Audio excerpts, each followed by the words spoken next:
going on, Ronan? In this video, I want to talk about if something like Sword Art Online or Dot Hack or Ready Player One is possible or coming close to being possible in today's age. Now, we all know how these stories play out in Sword Art Online, and in Dot Hack, it's a VR helmet that they put on their head that sends them into like a virtual world where they can actually kind of feel everything just when they're laying there in bed still, like they're in a rest mode. And in Ready Player One, it's a helmet while they're awake. They have a whole bodysuit and gloves, which allow them to feel things. So I think that we're pretty close to these things in reality now. If bioengineering gets into the point of being involved with gaming sooner than later, I think we'll be able to see those things happen. One of the things I always wanted to experience was the holodeck, but I feel like we're far away from that technology, and we're way closer to this technology here that was in there. So for like Dot Hack and Sword Art Online to actually work for real, there'd have to be some kind of bioengineering equipment attached to your brain, like with surgery and stuff, so that'll send those signals to whatever world to your brain from the game to your brain, and allow you to experience everything that you're experiencing in the game, like real sensations and stuff, smell, touch, feel, and all that good stuff. Of course, it's very dangerous because it could lead to your death unless they have some kind of like safety switch inside, which cuts that off if pain or death gets too severe, which could be monitored by some kind of HP meter that is in the game. Therefore, you don't really die like in real life. Die in the game, die in real life. Or like the movie Dreamscape, where if you died in your sleep, you died in real life, you died in a dream in your sleep. This was like one of my favorite movies that helped me overcome a lot of nightmares when I was a kid. So, sooner, I think we're definitely more sooner towards the Ready Player One experience, where you could have that helmet that puts you in the virtual reality world. A lot of the things they showed in the movie made it seem like something that was pretty doable. Specialized gloves, specialized bodysuit, which is pretty interesting because everybody's body isn't shaped the same way. So I wonder how they'd have to order that. And people are going to be sweating those things, so that'd be kind of gross if you had to like rent one or something. But then they also had that seat that the chairman sat in, where he just kind of sat in the chair, and I don't even know if he had gloves on. He was just kind of like touching the panels on the chair. So that's pretty interesting also. Another way of getting inside the virtual world and maneuvering everything.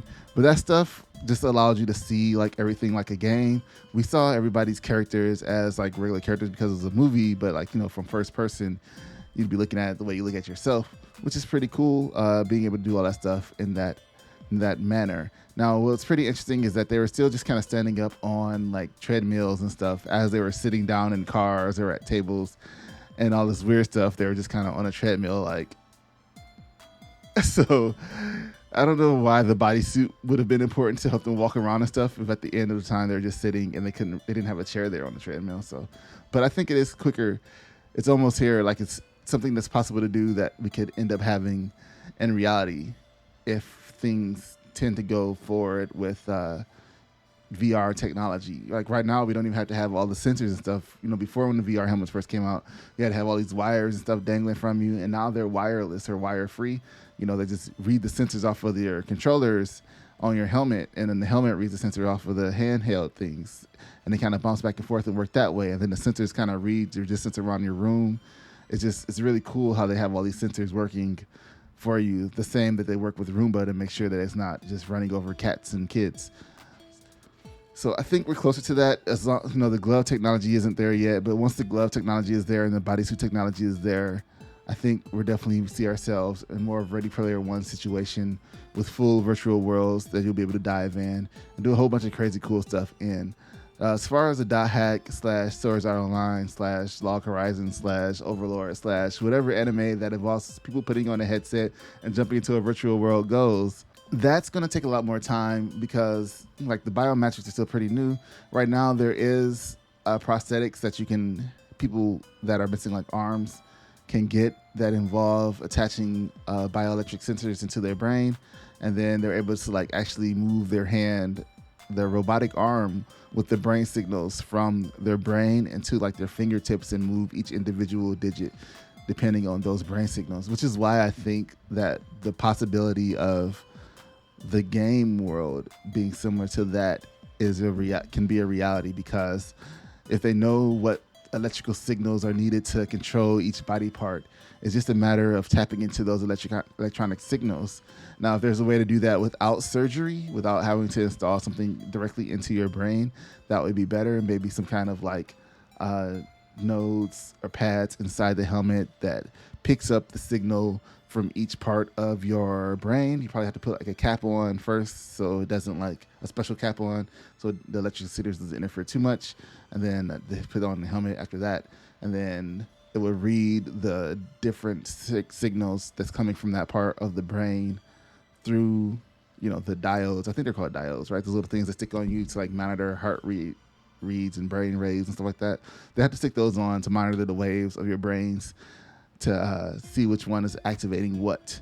So that would be pretty cool. And I think as technology progresses, as long as things go smoothly and it's not getting too crazy, and people figure out more safe ways to do this with that may not be so invasive as surgery, that'll allow you to be able to control robotic arms or robotic legs, maybe even feel through that hand. Once they introduce feeling and stuff into that, feeling into touch, which is, it's a different system, but it still all connects to the same processing unit, which is your brain. So if they figure out a way to do that, then I think we might be in our way to a cool future with gaming. I would say it's years and years away. Like I said, Ready Player One is a lot closer than any of the more technical, advanced stuff. Like, who would want to be a guinea pig to be the person that's like, hey, you want to go into a virtual world with your brain? Only like coma patients, I guess, or people that are on their dying bed might want to try that out. They might, sacrifice themselves so that their family can be paid for or family can be taken care of. Yeah, that seems more interesting. So there's a TV series that waited for season 2 on Amazon, where they get teleported into like a virtual world, but it like cuts their head off to do it, and then this transfers like their brain and energy thoughts into the world as they are. That's weird. I don't think that's going to happen anytime soon. That seems kind of scary. I hope it doesn't happen. But something similar without cutting your head off could be done and pull you into a game world, which is what I'm looking forward to. Hopefully being alive long enough to see happen. All right, that was my rambling on this topic, guys. Thanks for watching. Let me know what you think in the comment below. If you think something like this is possible, what might be needed. If I'm just talking crazy, I don't know. I think it's cool. I think it's a possibility.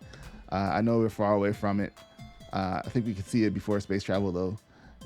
Before the space travel, like Starship Enterprise space travel, or holodecks, which we have the hologram technology almost to at least show holograms, but at the same time, it's not putting them into like weird 3D representations. Like the way the holodeck works is like ridiculously, that's pure sci-fi right there. There's like no way that can make sense. Even if they say, oh, all these sensory panels on the wall project these 3D images, how do they become something that you can interact with? You're not wearing any gear. So that's the weird part. So I don't think the holodeck is something that we'll ever see. But I feel like those other things are something that we could see because they involve your brain. They involve your brain or something that you're wearing. So until next time, guys, thanks for watching this video and humoring me on this topic. I will see you guys in the next video. Peace.